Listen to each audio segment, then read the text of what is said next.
नमस्कार दोस्तों, मैं Sushil Kumar accountant Indian railway आप सबका सुशील बटेसर यूट्यूब चैनल पर स्वागत करता हूं। आज की वीडियो में हम जानेंगे जो आरआरबी एनटीपीसी यूजी लेवल का एग्जाम स्टार्ट हो रहा है 7 अगस्त से, उसके बारे में कि आपको टारगेट क्या लेकर चलना चाहिए, कौन-कौन से रेड जोन है। जिसकी रेड जोन की फर्स्ट लिस्ट में मैं भुवनेश्वर, अजमेर, भोपाल और बेंगलुरु को रख रहा हूँ। आपको बताऊंगा कि इसमें आपको क्या टारगेट रो स्कोर लेकर चलना है, कितने नंबर आपको चाहिए कि आप सीबीटी 2 में आसानी से क्वालीफाई कर पाओ। तो वीडियो के अंत तक जरूर बने रहें। चैनल पर नए हो तो चैनल को सब्सक्राइब करें, जिसका एक फायदा तो ये है कि डेली मैं एक करंट अफेयर का सोर्स अपलोड करता हूं जो आपकी तैयारी में आपकी मदद करता है। इसके अलावा आप मेरे चैनल पर विजिट कर रेलवे से जुड़ी जानकारी या फिर किसी भी जॉब की जॉब प्रोफाइल, चाहे वो एनटीपीसी हो, चाहे ग्रुप डी हो, टेक्नीशियन हो, एएलपी हो, सभी की जॉब प्रोफाइल आप मेरे चैनल पर विजिट कर देख सकते हो। आज की वीडियो में हम 4 ज़ोन को रख रहे हैं यहाँ पर। RRB Ajmer, RRB Bengaluru, RRB Bhopal और आरआरबी भुवनेश्वर। यहाँ इस बार वैकेंसी काफ़ी कम है, इसलिए यहाँ रेड ज़ोन की फर्स्ट लिस्ट में रखा है मैंने। और सारे फैक्टर हम जानेंगे कि क्या-क्या यहाँ काम करेंगे, कितनी कट ऑफ हमारी जा सकती है, लो मार्क्स का हमें टारगेट कितना रखना है, 2019 में क्या कट ऑफ थी, सारा इसमें एनालाइज़ किया है। काफ़ी टाइम लगता है, तो वीडियो को लाइक ज़रूर कर दिया करो यार दोस्तों। क्योंकि इस चीज़ में एनालाइज़ में ये नहीं है कि मैंने उठाया डाटा और 1 मिनट में वीडियो बनकर तैयार हो गई। इसके पीछे मेरी 6 से 7 घंटे की मेहनत होती है। तो इसमें हमने इससे पहले भी देखा कि एग्ज़ाम लेवल जो एनटीपीसी ग्रेजुएशन लेवल का था, काफ़ी अच्छा एग्ज़ाम लेवल आ रहा है। तो ये मान के चलो कि जो स्टूडेंट 80 अब वो बता रहे थे कि हमने अटेम्प्ट करके आ रहे हैं, आंसर के आने के बाद वो 60 पे आ गए थे। उस चीज़ को भी मैंने इस चीज़ में कंसीडर किया है। फिर मिनिमम स्कोर रो स्कोर आपको क्या चाहिए टारगेट, ये सब हम इस वीडियो में डिस्कस करने वाले हैं। एक्सपेक्टेड कट ऑफ क्या रह सकती है। और ये मैं ऐसे ही आकर वीडियो ऐसे नहीं बनाता, इसमें मेरा काफ़ी एक्सपीरियंस है। 8 सालों से रेलवे का एक्सपीरियंस है। इससे पहले एनटीपीसी 2015 क्वालीफाई हूँ मैं, लास्ट मेडिकल आउट था, फिर ग्रुप डी 2018, जीडीसी 2023 और एनटीपीसी 2019। इन सभी एग्ज़ाम में ऑलरेडी क्लियर कर चुका हूँ। अभी एनटीपीसी 2019 के थ्रू मैं अकाउंटेंट पोस्ट पे कार्यरत हूँ। जीडीसी भी मेरा क्वालीफाई था, उसमें सीनियर क्लर्क की पोस्ट मिली थी। उसके जस्ट बाद एनटीपीसी का रिजल्ट आ गया था, तो मैंने इस चीज़ को स्किप कर दिया था। ग्रुप डी में मैंने 3 साल वर्क किया है। तो ये सब एक्सपीरियंस होने की वजह से मैं आपको एक अच्छा एनालाइज़ करके बता सकता हूँ। बाकी आप भी इस लेवल तक पहुँचे तो आपको भी थोड़ा बहुत आइडिया रहता है। तो हम आरआरबी अजमेर की बात करते हैं पहले। 2019 में ये ओनली मैं बता रहा हूँ अंडर ग्रेजुएशन लेवल की, क्योंकि 2019 में आप टोटल वैकेंसी देखोगे तो ज़्यादा होगी। यहाँ मैं लेवल 3 और लेवल 2 की वैकेंसी बता रहा हूँ ओनली। कि 2019 में 410 वैकेंसी थी और उसमें 20 गुना कैंडिडेट सीबीटी 2 के लिए बुलाए गए थे और टोटल कैंडिडेट थे वो थे 8,200। मगर इस बार वैकेंसी मात्र 71 और 15 गुना कैंडिडेट बुलाए जाएंगे। यहाँ भी कट ऑफ का सीधा-सीधा असर पड़ने वाला है, क्योंकि सीबीटी 2 के लिए क्वालीफाई करने वाले हैं 1065 कैंडिडेट। 1065 कैंडिडेट में आने के लिए आपको कम से कम कितना रो मार्क्स टारगेट लेके चलना है, ये हम इस वीडियो में जानेंगे। आरआरबी बेंगलुरु की बात करूं तो 754 2019 में वैकेंसी थी, इस बार मात्र 60 है। सीबीटी 2 के लिए 2019 में 15,080 कैंडिडेट थे, इस बार मात्र 900 कैंडिडेट है। भोपाल की बात करूं तो 304 वैकेंसी थी 2019 में, इस बार मात्र 58 वैकेंसी है। 20 गुना कैंडिडेट, यहाँ 15 गुना कैंडिडेट बुलाए जाएंगे। 6060 कैंडिडेट थे भोपाल में, इस बार 870 कैंडिडेट होंगे। भुवनेश्वर की भी बात करें तो पिछली बार 156 थी, इस बार 56 है। 100 वैकेंसी यहाँ कम हो चुकी है। पिछली बार कैंडिडेट सीबीटी 2 के लिए बुलाए गए थे वो थे 3120, इस बार 840। यहाँ एक और फैक्टर था, 2019 में अलग-अलग लेवल की अलग-अलग कट ऑफ थी। लेवल 2 की अलग थी, लेवल 3 की अलग थी। मगर इस बार 2024 जो आरआरबी एनटीपीसी यूजी लेवल का एग्जाम होगा, उसमें कट ऑफ आपकी कॉमन रहने वाली है। जो लेवल 2 और लेवल 3 की कट ऑफ आपको एक ही देखने को मिलेगी। अभी हम 2019 की वैकेंसी पर थोड़ा नज़र डालते हैं और साथ में उसकी कट ऑफ भी देखते हैं कैटेगरी वाइज़ क्या थी। जैसे आरआरबी अजमेर की बात करूँ मैं, लेवल 3 और लेवल 2 की अलग-अलग वैकेंसी यहाँ आप देख सकते हो, 174, 236 और यहाँ 20 गुना कैंडिडेट बुलाए गए थे। कट ऑफ आप देखोगे लेवल 3 की, मैं सीधा मोटा-मोटी बात करूँ कि 80 यूआर के 80 के आस-पास, एससी 70, फिर 65, यहाँ 77 के आस-पास, यहाँ 70 के आस-पास ईडब्ल्यूएस की कट ऑफ थी लेवल 3 के लिए, 174 वैकेंसी के लिए। फिर 236 वैकेंसी के लिए यहाँ कट ऑफ थोड़ी डाउन हुई है, क्योंकि नंबर ऑफ वैकेंसी थोड़ी ज़्यादा हो गई थी। तो यहाँ आप देखोगे 73। फिर इसी तरह भोपाल की बात करूँ, भोपाल में 105 वैकेंसी थी लेवल 3 में, यहाँ 80 कट ऑफ, वो सेम ही स्ट्रक्चर है, प्लस माइनस कोई 1-2 नंबर यहाँ हुआ है, सेम आप कट ऑफ देख सकते हो।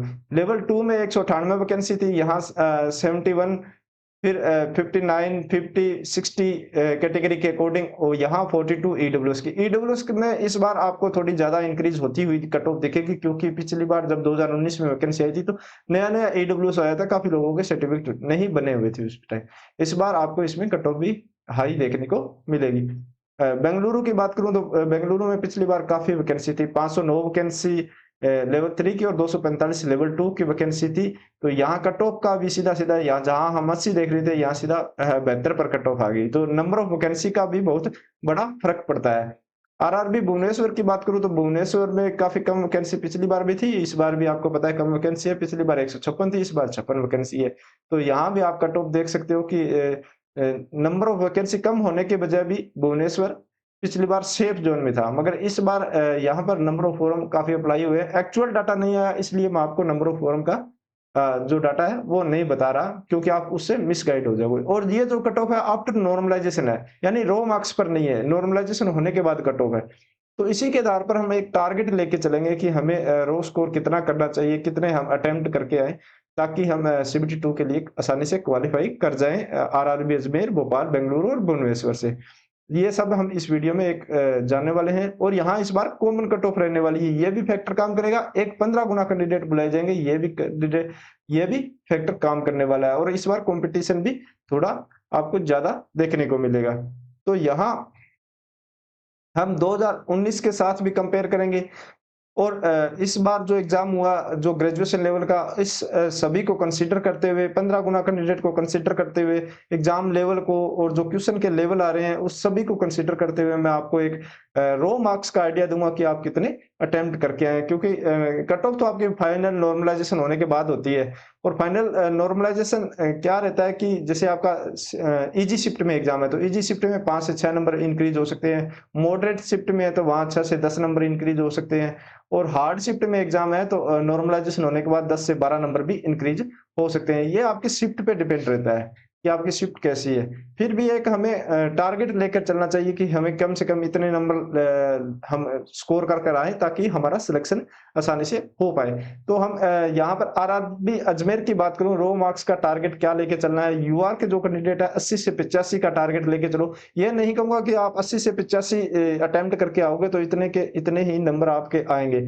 इसमें 5 से 10 आपके आसानी से गलत हो जाते हैं, चाहे कितना ही मास्टर हो बंदा हो, एक्यूरेसी आपकी कितनी अच्छी हो, 5 से 10 के बीच में तो गलत हो ही जाते हैं। किसी के 2-3 भी होते हैं, किसी के 10 भी हो जाते हैं, किसी के 5 भी होते हैं, तो इतने गलत हो जाते हैं। इस वजह से मैं ये ऊपर वाला लेके चला हूँ कि कम से कम आपको ये टारगेट तो लेके चलना है। आरआरबी अजमेर से, यूआर कैटेगरी से आप एग्जाम दे रहे हो, तो 80 से 85 के बीच रो मार्क्स होना चाहिए। बाकी ये आपकी शिफ्ट पे भी डिपेंड करता है। जैसे इजी शिफ्ट आ गई तो आप 85 प्लस भी जा सकते हो, हार्ड शिफ्ट आ गई तो आप 80 से डाउन भी आ सकते हो, -2 प्लस माइनस 2-3 रख सकते हो। एससी की बात करूँ तो 70 से 75, एसटी 60 से 60, 65 से 70 के बीच में, ओबीसी 75 से 80 के बीच में, ईडब्ल्यूएस 73 से 78 के बीच में रो मार्क्स का टारगेट लेके चलो। ये एक्सपेक्टेड आपको बता रहा हूँ, प्लस माइनस इसमें 2-3 करके चल सकते हो, कोई बड़ी बात नहीं है। वो आपके पेपर के लेवल पे डिपेंड करने वाला है।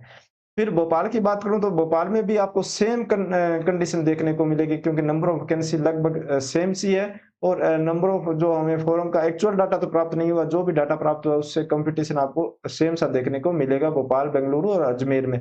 तो यहाँ भी 80 से 85 यूआर अपना टारगेट लेके चले, वहीं बेंगलुरु वाले भी 80 से 85 के बीच में ले गए।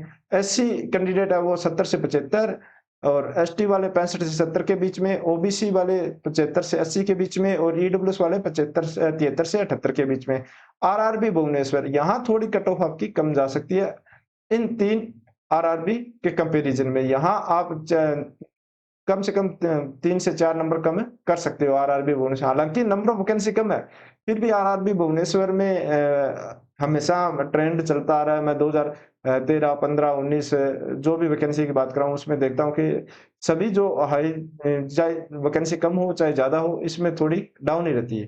तो यूआर की बात करूँ तो 78 से 83 का टारगेट आप रो मार्क्स का लेके चल सकते हो। एससी एसटी के लिए 68, 72 से 60, 65 के बीच में, ओबीसी वाले 73 से 78 के बीच में, 72 से 75 के बीच में, डब्ल्यूएस कैटेगरी के जो कैंडिडेट है वो टारगेट रो मार्क्स का लेकर चल सकते हैं। ये टारगेट आपको रो मार्क्स का बताया, मैं बार-बार बता रहा हूँ। इसमें आपके कुछ गलतियाँ भी होगी, बाद में नेगेटिव मार्किंग कटने के बाद आपका फाइनल रो मार्क्स आएगा। उसके बाद आपका नॉर्मलाइज़ेशन होगा शिफ्ट के अकॉर्डिंग और फिर फाइनल कट ऑफ आती है आफ्टर नॉर्मलाइज़ेशन। तो ये हमें कितने अटेम्प्ट करने हैं उसका एक मैंने आइडिया दिया है। बाकी आपके शिफ्ट के अकॉर्डिंग प्लस माइनस 2-3 नंबर हो सकते हैं। कम से कम इतने अटेम्प्ट आपको करने होंगे तभी आपका सिलेक्शन सिक्योर हो पाएगा। ये नहीं कि मैं आपको 60 क्वेश्चन नहीं आ रहे हो और आप 80 तक तुक्के मार के जा रहे हो, वो नहीं चलेगा। यानी आप सही से अपने आप को जिसकी तैयारी सही है वो 80 तक जा रहा है, वो मैं कहूँगा कि बिल्कुल सही है। तो यहाँ मैंने एक रफली आइडिया आपको रो मार्क्स का दे दिया। हमने 4 ज़ोन यहाँ भुवनेश्वर, अजमेर, भोपाल और बेंगलुरु कवर के लिए आगे रेड लिस्ट की दूसरी लिस्ट भी मैं जारी करूँगा जिसमें आपको बताऊँगा कि वहाँ से आप कितना स्कोर कर सकते हो। इससे पहले मैंने अहमदाबाद का भी बता चुका हूँ मैं, अहमदाबाद वाली वीडियो आप देख सकते हो कि अहमदाबाद से आपने अप्लाई किया है तो वहाँ आपको कम से कम कितना टारगेट सीबीटी फर्स्ट के लिए लेकर चलना है। तो यह वीडियो आपको कैसी लगी? अच्छी लगी हो तो लाइक करें, दोस्तों के साथ शेयर करें। इसके अलावा आप मुझे टेलीग्राम या इंस्टाग्राम पर भी फॉलो कर सकते हो, जिसका लिंक मैंने डिस्क्रिप्शन में दे दिया है। वीडियो में अभी तक बने हो, चैनल को सब्सक्राइब नहीं किया, चैनल को सब्सक्राइब करें। मिलते हैं नई जानकारी के साथ नई वीडियो में। धन्यवाद।